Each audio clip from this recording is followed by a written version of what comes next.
Hello बच्चों, चलिए प्रश्न को पढ़ते हैं। समानुपातन अभिक्रियाओं को असमानुपातन अभिक्रियाओं का व्युत्क्रम क्यों कहते हैं? तो आइए प्रश्न की मुख्य उदाहरण पे बात करते हैं। मुख्य अवधारणा देखिए, ये रेडोक्स अभिक्रिया है। और रेडोक्स का क्या अर्थ है? रेडोक्स अभिक्रिया, रेडोक्स अभिक्रिया इसका मतलब होता है ऐसी अभिक्रिया जिसमें ऑक्सीकरण अपचयन सम्मिलित रूप से हो। ऑक्सीकरण प्लस अपचयन, अपचयन। ऑक्सीकरण का मतलब होता है ऑक्सीकरण अंक का बढ़ना, ऑक्सीकरण अंक का बढ़ना ऑक्सीकरण है। और अपचयन का मतलब है ऑक्सीकरण अंक का घटना। ऑक्सीकरण अंक में जो कमी है वो अपचयन है। पहले समझते हैं असमानुपातन रिएक्शन। असमानुपातन अभिक्रिया, अभिक्रिया देखिए, जलीय विलयन में जो Cu+1 है ये चला जाता है Cu+2 प्लस Cu0 में। तो Cu+1 से अगर Cu+2 में गया है तो ऑक्सीकरण अंक बड़ा है, इसको बोल देंगे ऑक्सीकरण, ऑक्सीकरण।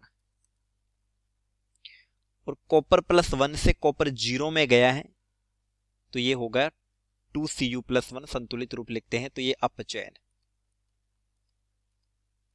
अपचयन और ऑक्सीकरण सम्मिलित है तो अभिक्रिया हो गई रेडोक्स।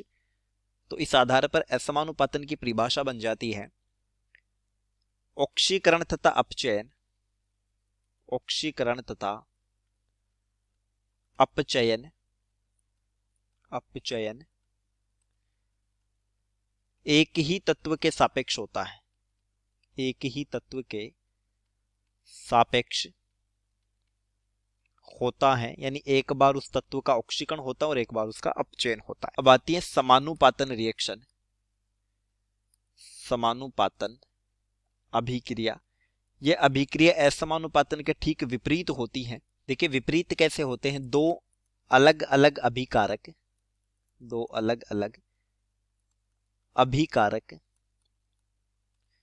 जो एक उभयनिष्ठ तत्व रखते हैं, जो एक उभयनिष्ठ तत्व रखते हैं, तत्व रखते हैं, मिलकर जो उत्पाद बनाते हैं, मिलकर जो उत्पाद बनाते हैं, बनाते हैं, वह तत्व समान ऑक्सीकरण अवस्था में पहुंच जाता है, समान ऑक्सीकरण